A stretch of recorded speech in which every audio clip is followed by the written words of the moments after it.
हाय माँ, मैं तो मर गई। बहुत ठंड लग रही है। इतनी ठंड क्यों हो रही है? दिन प्रतिदिन हमारे दिन और भी ज्यादा कठिनाइयों से जाने लग रहे हैं। माँ, आपको ज्यादा ठंड लग रही है? ये लो, आप इस बोरे को भी ओढ़ लो। माँ, बहुत जोरों से भूख लगी है, कुछ खाया नहीं है हम तीनों ने 2 दिन से। ऐसा कब तक चलता रहेगा माँ? तनीषा, तू कैसी बातें कर रही है? हमारे साथ साथ माँ की भी तो वही हालत हो रखी है। थोड़ा सा बर्दाश्त कर बहन, बहुत जल्द हमारी हालत सुधर जाएगी। फुटपाथ पर सरसराती हवाएं चल रही थी। सभी लोग अपने घरों में आराम से सो रहे थे, तो वहीं बेचारी दोनों गरीब बहन और गरीब माँ फुटपाथ पर ठंड से बचने के लिए नारियल के छिलके से बने बोरे बिछाकर उन पर ठंड से बचकर लेटी थी। आखिर उनके साथ ऐसा क्या हुआ जिसके चलते वह फुटपाथ पर अपना गुजारा कर रही थी? चलिए ये जानने के लिए कहानी में थोड़ा पीछे चलते हैं। अंजलि, मैं तुमसे बहुत प्यार करता हूँ। तुम्हारे बिना मैं रह नहीं सकता। तुम मेरी जान हो और तुम्हें मैं इस तरह फुटपाथ पर रहते हुए नहीं देख सकता। क्या करूं, मैं बहुत गरीब हूँ। फुटपाथ ही मेरा घर है। यहाँ नहीं रहूंगी तो फिर कहाँ रहूंगी? तो फिर मुझसे शादी क्यों नहीं कर लेती तुम? इस दुनिया में तुम्हारा कोई नहीं है, लेकिन मैं हूँ और मेरी माँ तुम्हें स्वीकार लेगी। क्या सच में तुम मुझसे शादी करना चाहते हो? मैं भी तुमसे बहुत प्यार करती हूँ और तुमसे शादी करना चाहती हूँ। रूपक अंजलि से एक मंदिर में शादी करके उसे अपने साथ अपने घर ले आता है, जिसके बाद उसकी माँ उससे पूछती है, बेटा ये लड़की कौन है, किसे तू अपने घर पर लेकर आया है? माँ, ये अंजलि है। आज से ये आपकी बहू है। मैं आपको बात नहीं बता पाया, मुझे माफ करना माँ। ममता जब अंजलि की तरफ देखती है तो वह उसके सिर पर हाथ रखकर कहती है, सुंदर और सुशील बहू लेकर आया है, भला मैं तुझसे नाराज कैसे हो सकती हूँ। चलो बहू, तुम दोनों अंदर आ जाओ। ममता प्यार प्रेम से अंजलि को घर के अंदर बुला लेती है। अंजलि घर के चारों तरफ देखती है। कुछ देर में रूपक उसे अपने कमरे में ले आता है। तो तुम्हें कैसा लगा मेरा घर? बहुत अच्छा है तुम्हारा घर। तुम्हारी माँ भी बहुत अच्छी है, बस तुम अपनी माँ के साथ इस घर के अंदर रहते हो। मेरी 2 बहनें भी हैं, अभी कॉलेज गई हैं, बस आने ही वाली होंगी। कुछ ही देर बाद शिल्पा और तनीषा दोनों कॉलेज से वापस आ जाती हैं। जब उन्हें पता चलता है कि उसका भाई अपनी पसंद की लड़की से उसे शादी करके घर पर ले आया है, तो दोनों बहनें बहुत खुश होती हैं। वह अपनी भाभी से मिलने अपने भाई के कमरे में जाती हैं। भाभी, आप तो बहुत सुंदर हो, बिल्कुल चांद के टुकड़े की तरह। अच्छा जी, ऐसा बोलकर मुझे नजर मत लगाओ। ओहो हो, बहुत ज्यादा ठंड हो रही है। तुम दोनों कोई काम नहीं करती हो क्या? जाओ जाकर मेरे लिए सूप बना कर ले आओ, बहुत ठंड है। अंजलि अपनी दोनों ननद के ऊपर आते ही हुक्म चलाती है। वह बेचारी अपनी भाभी की बात मानकर रसोई में जाती हैं और उनके लिए सूप बनाकर लाती हैं। ये लीजिए भाभी, गर्मा गर्म सूप, आपको बहुत अच्छा लगेगा। अंजलि शिल्पा और तनीषा के हाथों का बना हुआ सूप पीने लगती है। पहले दिन के बाद से ही वह अपनी सास और नंद के ऊपर सर्दी में अत्याचार करने लगती है। खुद ठंड में रजाई के अंदर लेटी रहती है और अपने छोटे मोटे सारे काम वह अपनी नंद और सास से करवाती है। तनीषा, तनीषा, अरे ओ शिल्पा, कहाँ मर गई हो दोनों की दोनों? अंजलि के पुकारने पर तनीषा और शिल्पा दोनों उसके कमरे में आ जाती हैं। टाइम देख रही हो क्या हो गया? अभी तक मेरे लिए गर्म पानी नहीं लगाया नहाने के लिए? भाभी, हम दोनों बहनें नाश्ता बना रहे थे और इतना काम तो आप खुद भी कर सकती हो। तुम्हारी इतनी हिम्मत कि तुम मुझे पलट कर जवाब दे रही हो? रुको, मैं तुम्हें अभी बताती हूँ। अंजलि रजाई के अंदर से निकलकर एक डंडी उठाती और शिल्पा को मारना पीटना शुरू कर देती है। छोड़ दो भाभी, मेरी बहन को क्यों मार रही हो? तुम दोनों ही निकम्मी हो, किसी काम को नहीं सुनती हो। आज तुम दोनों की खैर नहीं।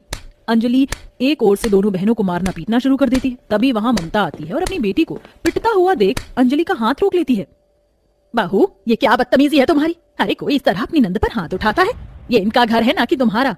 ओहो हो, देखो तो सही, कितनी जल्दी आई है अपना घर बोलने वाली। अरे ये किसी का घर नहीं बल्कि मेरा घर है। रुको, ऐसे तो तुम्हें समझ नहीं आएगा, मैं तुम्हें साथ के साथ प्रूफ भी दिखा देती हूँ। अंजलि फौरन अपनी अलमारी से एक पेपर निकालकर अपनी सास और ननद को दिखाती है। सासू जब तक बेटा मम्मी बोले तब तक बेटा तेरा है। अब सासू तेरा बेटा बीवी बोले, अब तेरा बेटा मेरा है। तेरे बेटे को तो मैं पहले ही वश में कर चुकी थी। उसने हंसते हंसते पूरा घर मेरे नाम कर दिया और अब इस घर पर सिर्फ और सिर्फ मेरा हक है। इसलिए अब तुम तीनों इस घर के अंदर नहीं रह सकती। चलो अभी के अभी इस घर से बाहर निकलो। अंजलि धक्के मारकर अपनी दोनों ननद और उनकी लाचार माँ को घर से बाहर कर देती है, जिसके बाद ठंडी ठंडी हवाओं में चलते हुए वो यहाँ वहाँ भटकने लगते हैं और फुटपाथ पर आ जाते हैं, जहाँ उन्हें बोरे दिखाई देते हैं। वह उन बोरों को इस्तेमाल करके एक एक बोरा जोड़कर ठंड से बचने के लिए फुटपाथ पर ही रहने का जुगाड़ करते हैं। माँ, भैया भी विदेश गए हुए हैं, पता नहीं कब वापस लौटेंगे कब नहीं। आज अगर भैया होते तो शायद हमारे साथ इतना कुछ ना होता। अब तो भगवान ही हमारा कुछ कर सकता है। भगवान के अलावा अब मेरी किसी और से कोई उम्मीद नहीं। ममता ऐसे बोलते बोलते अपनी आंखें बंद करने लगती है, जैसे मानो वो बेहोश होने लगी हो। अपनी माँ को इस हालत में देखकर दोनों बहनें रोने लगती हैं। नहीं माँ, नहीं, आपको कुछ नहीं हो सकता। माँ आंखें खोलो, आंखें खोलो। माँ, आपको क्या हो गया? आप आंखें क्यों बंद कर रही हो? आपको पता है ना, आपके अलावा हमारा इस दुनिया में कोई नहीं। कैसी किस्मत है हमारी, हमारे पास इतने पैसे भी नहीं कि हम अपनी माँ का इलाज करवाने उन्हें अस्पताल लेकर जा सके। कहीं ऐसा ना हो यहाँ फुटपाथ पर ठंड में तड़पते तड़पते हमारी माँ मर जाए। भगवान के लिए ऐसा मत बोलो तनीषा, हमारी माँ को कुछ नहीं होगा। हे भगवान, हमारी मदद करो हमारी। शिल्पा फुटपाथ पर यहाँ से वहाँ आने जाने वाली गाड़ियों को रोक कर उनसे मदद मांगने की कोशिश करती है, लेकिन कोई भी उसकी मदद के लिए गाड़ी नहीं रोकता। हार कर वह एकदम से एक गाड़ी के सामने आ जाती है। उसे गाड़ी में बैठा लड़का अचानक से बहुत तेज से ब्रेक मारता है। जब वह लड़का गाड़ी से बाहर आता है तो शिल्पा उसे देखते ही रह जाती है, क्योंकि वह कोई और नहीं बल्कि उसका भाई रूपक होता है। भैया आप आ गए, हम कब से आपका इंतजार कर रहे थे। पता है हमारे साथ क्या क्या हुआ?